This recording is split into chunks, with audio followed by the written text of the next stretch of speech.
di mana pada modul pertama ini membahas tentang perangkat keras komputer atau hardware, di mana hardware yaitu salah satu komponen dari sebuah komputer yang alatnya bisa diraba dan bisa dilihat secara nyata atau secara langsung.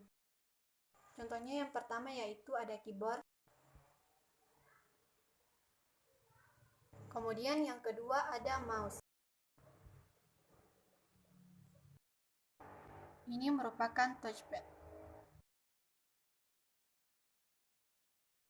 Ini merupakan trackpad. Kemudian yang selanjutnya yaitu ada LeakPad. Ini merupakan contoh dari games paddle yang biasa digunakan untuk bermain game, di mana ini biasa digunakan ketika anak-anak sedang bermain PS. Kemudian selanjutnya yaitu ada scanner. Kemudian kita beralih ke proses device yaitu unit pemproses. Ada power supply, motherboard, RAM, prosesor, yaitu output device atau unit keluaran. Terdiri dari monitor, printer, speaker, dan kemudian unit tambahan yaitu ada modem. Pada modul kedua itu membahas tentang struktur arsitektur komputer, di mana ada CPU, arithmetical logical unit, control unit, main memory, system output atau input.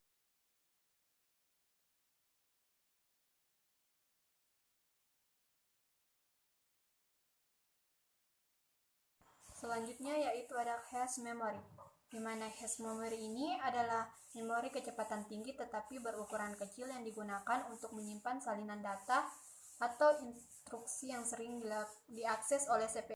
Cache memory berfungsi menjembatani perbedaan kecepatan antara CPU dan memori utama. Dalam implementasinya, jenis memori yang digunakan untuk cache adalah static RAM atau SRAM. Selanjutnya yaitu memori internal, di mana memori internal ini merupakan memori yang terletak di dalam perangkat, di mana memori internal ini dapat diakses secara langsung oleh prosesor. Kemudian memori pada sistem komputer itu dibedakan menjadi dua. Yang pertama yaitu main memory, disebut juga dengan internal memory, contohnya yaitu RAM. Kemudian secondary memory disebut juga dengan external memory, contohnya yaitu seperti hard disk dan magnetic tape. Yang selanjutnya itu berdasarkan lokasinya. Ada 3 jenis memori. Yang pertama itu prosesor memori, contohnya register, kemudian main memory, contohnya RAM, dan external memory, contohnya hard disk dan CD-ROM tape. Berdasarkan fisik ada 3 jenis memori. Yang pertama yaitu semiconductor memory, contohnya RAM, ROM, dan flash. Yang kedua magnetic memory, contohnya hard disk, disket, dan magnetic tape. Yang ketiga yaitu optical memory, salah satu contohnya yaitu DVD. Kemudian kita beralih ke memori eksternal, ada magnetic disk, di mana magnetic disk adalah piringan bundar yang terbuat dari bahan tertentu, logam atau plastik, dengan permukaan dilapisi bahan yang dapat dimagnetisasi. Kemudian mekanisme baca atau tulis menggunakan kepala baca atau tulis yang disebut dengan head, berupa kumparan pengkonduksi. Dua metode layout pada disk yaitu constant angular velocity dan multiple sound recording. Yang terakhir yaitu ada disk diorganisasikan dalam bentuk cincin-cincin konsentris yang disebut strike. Setiap strike pada disk dipisahkan oleh gap yang berfungsi untuk mencegah atau mengurangi kesalahan pembacaan maupun penulisan yang disebabkan melesetnya head atau karena interferensi medan magnet. Cara kerja modul input dan output. CPU meminta status peripheral pada modul input output, cek ke peripheral dan mengirim statusnya dalam bentuk status bit. Kemudian yang ketiga, jika status ready, CPU melakukan request untuk transfer data. Kemudian modul input output menarik data dari peripheral. Kemudian modul input output menyelaraskan data seperlunya. Terakhir, modul input output mentransfer data ke CPU lewat bus. Kemudian sistem operasi. Sistem operasi sebagai resources manager atau pengolahan sumber data, di mana pendekatan fungsi ditinjau dari arah perangkat keras atau lanjut tujuan sistem operasi, yaitu efisiensi sistem operasi memungkinkan sumber daya sistem komputer yang digunakan dengan cara yang efisien. Kemudian kemudahan, sistem operasi membuat komputer lebih mudah dipakai. Kemudian terakhir, kemampuan berevolusi sistem operasi harus disusun sedemikian rupa sehingga memungkinkan pengembangan efektif, pengujian, dan penerapan fungsi sistem yang baru tanpa menggunakan layanan yang. Selanjutnya ada aritmetika komputer. Aritmetika komputer itu jenis-jenis. Yang pertama itu aritmetika biner dan yang kedua aritmetika desimal. Komponen aritmetika biner. Kemudian ada bilangan titik tidak tetap. Yang pertama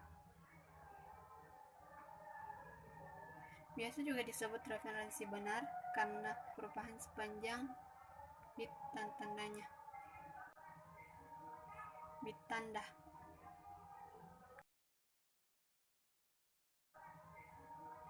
Bit tanda.